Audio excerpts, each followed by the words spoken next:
एक ही नियम के पहले वीडियो में हम लोग कुछ सवाल समझ करके लगाए थे।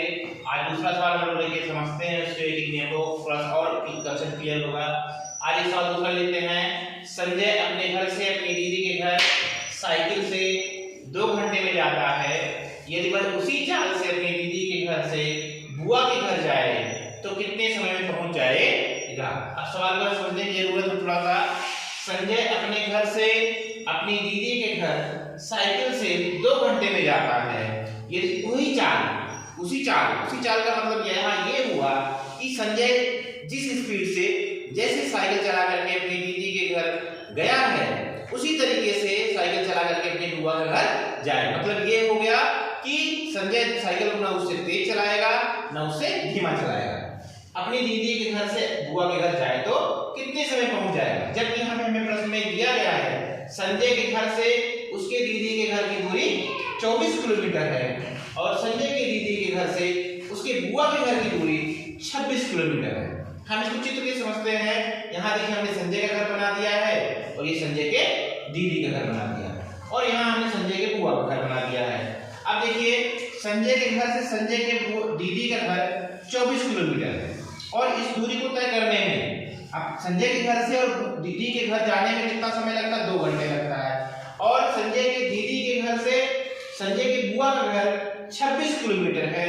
ये जितना समय लगा यही समय हमें बताना है। इसके लिए हमें क्या करना पड़ेगा, जैसे हमें दिया है 24 किलोमीटर की दूरी तय करनी, मतलब कि संजय के घर से संजय के दीदी के घर की दूरी 24 किलोमीटर है और उसको जाने में 2 घंटा लगता है। इसका तात्पर्य ये हुआ कि 24 किलोमीटर की दूरी तय करने के लिए संजय को 2 घंटा साइकिल चलाना पड़ा। अब 24 किलोमीटर दूरी तय करने में लगा समय कितना हो गया, 2 घंटे। तो 1 किलोमीटर दूरी तय करने में संजय को कितना समय लगा, तो हमने क्या किया, 2 घंटे को 24 से भाग दिया। तो यहाँ से आगे 1/12 घंटा। इसका मतलब ये हुआ 1 किलोमीटर दूरी तय करने में लगा समय हो गया 1/12 घंटा।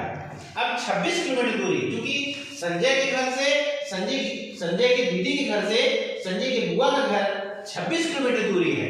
अब इस दूरी को तय करने में लगा समय बराबर हो जाएगा। अब यहाँ 26 से हमने गुणा किया, 1/12 में भी 26 से गुणा कर दिया, इतना घंटा हो गया। अभी चूंकि ये भी 2 से कट जा रहा है और ये भी 2 से कट जा रहा है तो हमने 2 से काट दिया, ये 6 हो गया और ये 13 हो गया। तो कुल मिला के 26 किलोमीटर दूरी तय करने में लगा समय हो गया 13/6 घंटा। इसको 20 मिनट में बदलेंगे, ये हो गया 2 से 1/6 घंटा।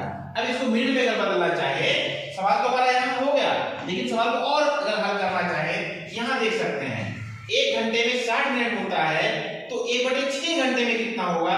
तो यहाँ चूंकि 6 से भाग दिया गया है तो 6 से यहाँ से काट देंगे, ये 6 से कट जाएगा, 6 ढाई 60 तो 10 मिनट हो गया। 1/6 घंटे में कितना मिनट हो गया, 10 मिनट। तो 2 से 1/6 घंटा में हो गया 2 घंटा और 10 मिनट। अब आप यहाँ देख सकते हैं कि संजय के घर से और संजय के दीदी के घर की दूरी 24 किलोमीटर थी और संजय के दीदी के घर से संजय के बुआ का घर 26, मतलब कि ये दूरी ज्यादा थी। अब उस ज्यादा दूरी को तय करने में संजय को 10 मिनट और ज्यादा समय लगा। तो यहाँ से समझ विकसित होगा। अतः संजय के दीदी को दीदी के घर से बुआ के घर जाने में 2 घंटा और 10 मिनट साइकिल और चलाना पड़ेगा। 2 घंटा तो साइकिल चलाया था उसने, तब दीदी के घर पहुंचे। अब 2 घंटा और चलाएगा और उसके बाद फिर 10 मिनट और चलाएगा, तब अपने दीदी के घर से बुआ के घर पहुंचेगा।